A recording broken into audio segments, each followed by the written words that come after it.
my soul so weary, when troubles come and my heart burdened be, then I am still and wait here in the silence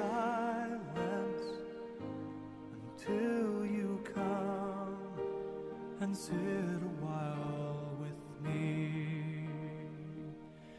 You raise me up so I can.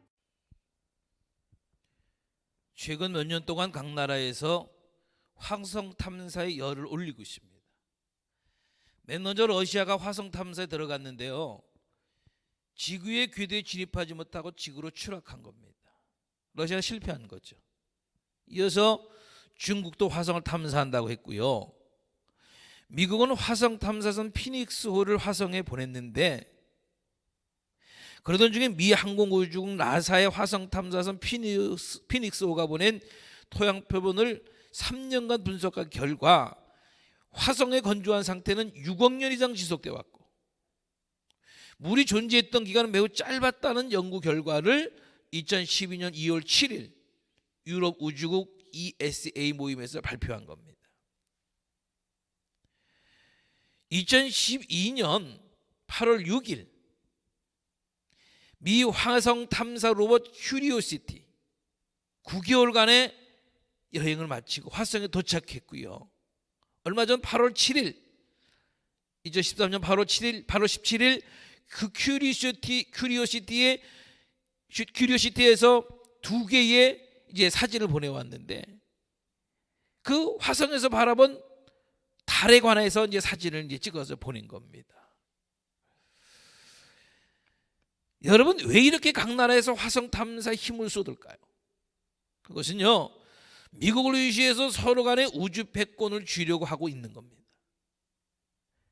TV 프로를 진행하는 과정에서 진행을 맡은 사회자가 이런 질문을 했답니다. 왜 사람들이 화성에 집착을 하고 화성을 탐사하려고 하는 걸까요? 그랬더니요, 천체학자가 이렇게 대답했답니다. 이 지구의 위급 상황이 왔을 때에 지구 사람의 피난을 가야 하는데 가장 가까운 곳이 화성 아닙니까? 그래서 화성에 대해서 많이 알아놓으면 지구가 멸망할 때에 화성으로 가기 유한 겁니다. 여러분, 이 말이 무슨 뜻일까요? 결국 언젠가는 이 지구는 멸망한다는 것을 과학자들은 이미 알고 있다는 거 아니겠어요? 성경에서 주님께서 말씀하신 그 종말론과 과학자들이 말하는 지구의 종말론이 맞아떨어지는 것 같은 생각이 드는 거죠. 우리가 살고 있는 이 지구는 자의나 타의와 상관없이 언제든지 망하게 되어 있다는 겁니다. 여러분, 지구가 멸망해서 지구를 떠나서 화성에 간다 한들 어떻게 가겠습니까? 지구를 떠나 인공위성이 화성에 도착하는 기간이 2년 정도 걸린다는데요, 2년 동안에 먹을 엄청난 양의 물과 식재료를 실어야 운행이 가능한 거죠. 사람이 물을 1.8리터의 물을 마신다면 그 양을 계산해 보세요. 사람은요, 무슨 수를 써도 이 세상을 떠나서 살 수가 없는 겁니다.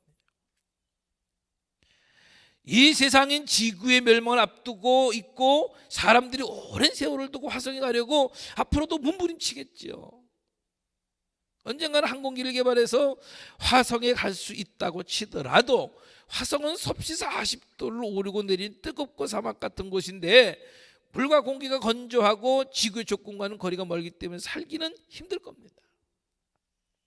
여러분, 2000년 전에 주님이 이 땅에 인간의 몸을 가지고 오셨죠. 그리고 우리의 죄를 대신해서 고난받으시고 십자가 위에서 죽으셨죠. 아멘. 그리고 그 사망의 권세를 이기시고 죽음 가운데 부활하셨죠. 그리고 이 땅에서 40일 동안 계시다가 모든 사람들이 보는 가운데서 승천하셨죠. 고난받으시고 십자가에서 죽으시고 그리고 부활하시고 그리고 승천하신 것, 이 모든 것을 여러분 다 이루신 줄, 주님이 이루신 줄 믿으시죠? 그런데요, 약속하시고 아직 이루시 않으신 한 가지가 있는데 뭐라고요? 예, 주님의 재림입니다. 아멘. 성경의 마지막 장인 요한계시록 22장 7절 말씀 보면은 보라 내가 속히 오리니 이 책의 예언의 말씀을 지키는 자가 복이 있으리라. 12절에서는 보라 내가 속히 오리니 내가 줄 상이 내게 있어 각 사람에게 그의 일한 대로 갚아주리라. 20절 말씀에는 내가 진실로 속히 오리라. 아멘. 마태복음 24장에 보면 주님이 이 땅에 오시기 전에 어떤 일이 일어나겠다고 말씀하지 않습니까? 많은 사람이 내 이름으로 와서 나는 그리스도로 하여 많은 사람을 미혹하리라 그랬고요. 난리와 난리 소문을 듣겠다 그랬고요. 민족이 민족을, 나라가 나라를 대적하여 일어나겠고 곳곳에 기근과 지진이 있으리니 그랬고요. 말세의 때는 사람들이 믿는 이들을 환난을 넘겨주겠고 죽이리니 너희가 내 이름 때문에 모든 민족이 미움을 받으리라 그랬고요. 서로 잡아주고 서로 미워하겠으며 거짓 선자가 많이 일어나 많은 사람을 미혹하겠으며 불법이 성함으로 많은 사람의 사랑이 식어지리라 그랬단 말이에요. 여러분, 예수님이 약속하신 대로 주님이 이 땅에 다시 오실 것을 믿으시죠? 그러면요, 주님이 이 땅에 오실 것을 믿고 오시는 시간이 가까운 것을 정말 우리가 믿는다고 한다면은 주님이 오시기 전에 일어날 일들에 대해서 말씀하신 모든 것도 믿어야 되고요. 우리 신앙생활의 모든 뱃돈을 종말의 모드로 바꿔야 하는 겁니다. 지금 우리에게 중요한 것이 뭐냐면요, 내가 얼마나 잘 먹고 얼마나 잘 사느냐 그게 아니고요, 깨어 있느냐 깨어 있지 않느냐인 겁니다.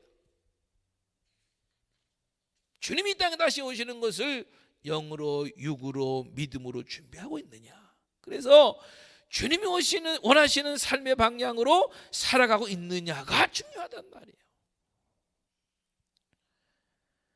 삶의 방식을 주님께 맞춰놓고 주님이 오심을 예비하는 것, 그것이 무엇보다도 중요한 겁니다. 아멘. 요한계시록 2장 3장에 나오는 7교회는 당시 소아시아에 실제로 있었던 교회고요. 그리고 마지막에 나타날 예언적인 교회 모습이죠. 그 중에서 오늘 본문은요, 라오디게아 교회에 관한 말씀인데요, 이 라오디게아 교회는 종말에 나타날 교회를 전형적으로 보여주는 교회인 겁니다. 이 라오디게아 교회는 칭찬은 없고 책망만 있는 교회. 그 앞에 있는 6교회에 비해서 탁월한 한 가지가 있는데 그게 뭐냐 하면요, 그 17절 말씀 보면, 10절 말씀을 보면은 네가 말하기를 나는 부자라 부요하여 부족한 것이 없다 하나 그랬거든요. 그러니까 물질의 풍요, 그러니까 모든 것에 부족함이 없었단 말이에요. 그런데요, 그들은 정말로 영적으로 곤고하고 가련하고 가난하고 눈멀고 벌거벗었는데 자기들의 실상은 모른다는 겁니다. 이게 종말의 교회고 이게 종말의 성도들의 모습이라는 거예요. 현대교인들은요, 교회에 쉬러 오기를 원한다는 거예요. 위로받기를 원하고요, 그죠? 긍정적인 얘기하면 좋아하고요, 또 그런 교회가 부흥하기도 하고요. 그런 편한 교회를 사람들이 원한단 말이죠. 물론 이해할 수 있어요.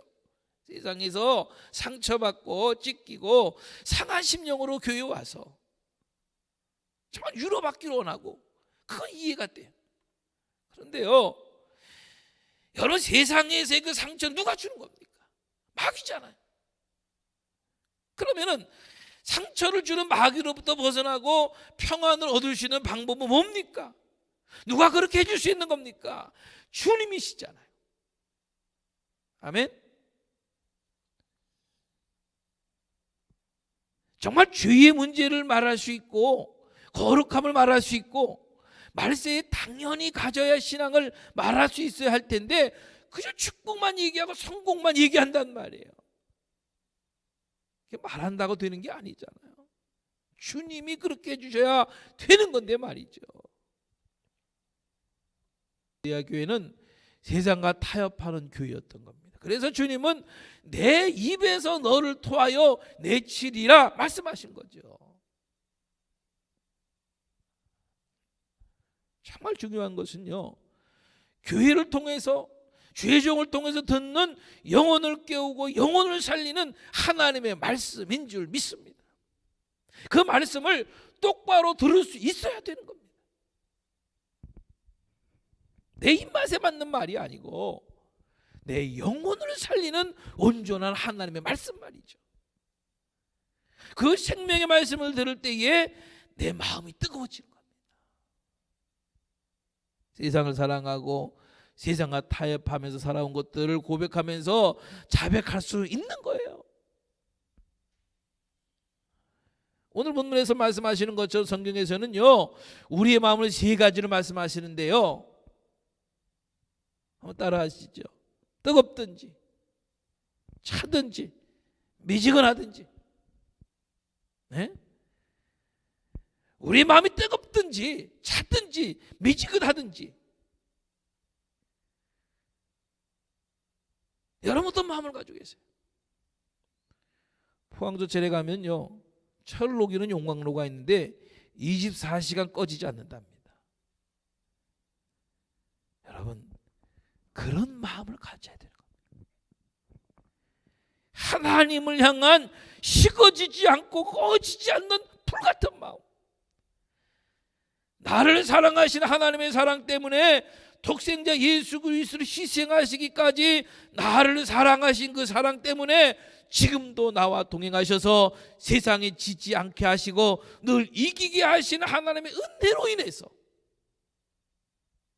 그런 하나님의 사랑, 그런 주님의 은혜, 그런 성령님의 능력으로 인해서 불같은 마음을 간직하고 살아야 된다는 겁니다. 아멘. 하나님이 주신 그 불은요, 꺼지지 않는 불이고요, 꺼질 수도 없는 불인 겁니다.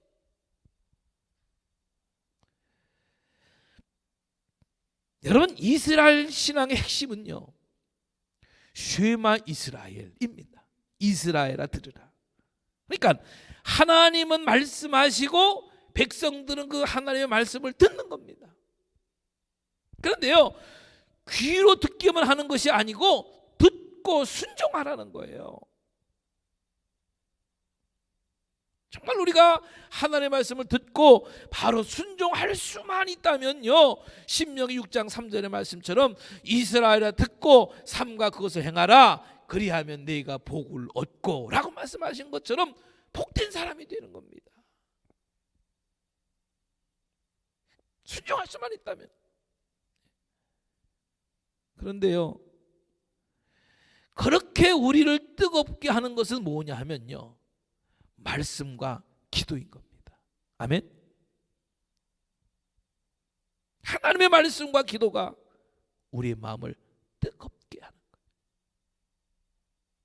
거예요. 예레미야 5장 14절의 말씀 보면은 내가 내 입에 있는 나의 말을 불이 되게 하고, 누가복음 2장 32절 말씀 보면은 부활하신 주님과 함께 걸으면서 말씀을 들었던 그 엠마오로 가던 제자들이 나중에 예수님께서 보이지 않게 된 후에 말하기를, 길에서 우리에게 말씀하시고 우리에게 성경을 풀어주실 때에 우리 속에서 마음이 뜨겁지 아니하더냐 그랬거든요.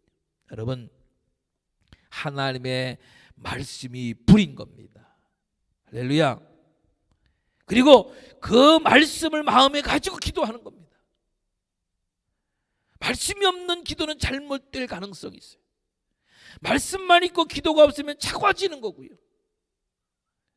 너희가 내 안에 거하고 내 말이 너희 안에 거하면 무엇이든지 원하는 대로 구하라, 그리하면 이루리라. 요한복음 15장 7절 말씀. 우리는요, 이 말씀과 기도로 살아가는 겁니다. 그런데요, 그 말씀 가운데서요, 어떤 말씀이 우리를 뜨겁게 하느냐 하면 오늘 본문에서 주님께서 19절에서 말씀하시기를 회개하라 말씀하셨죠. 그러니까 무엇보다도요, 회개의 복음을 들어야 하는 겁니다. 신부된 우리가 신랑 대신 예수의 진정 들어야 할 복음은 회개의 복음인 겁니다. 성전해지기 위해서. 아마 여러분들도 다 경험해 보셨을 겁니다.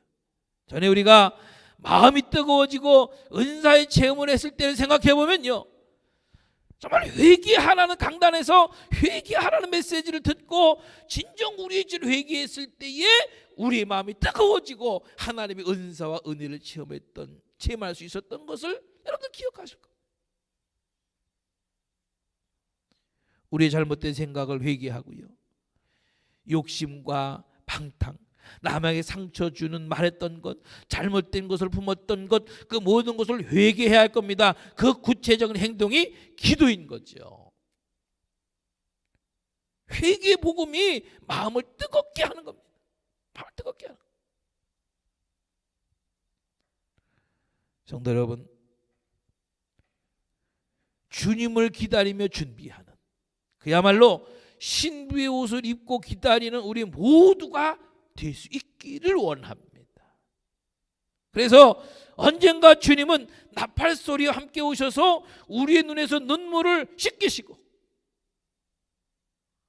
수고했다, 잘 견뎠다, 우리를 위로해 주시고 그의 나라에 들어가게 하시는 축복이 우리 모두에게 있을 겁니다.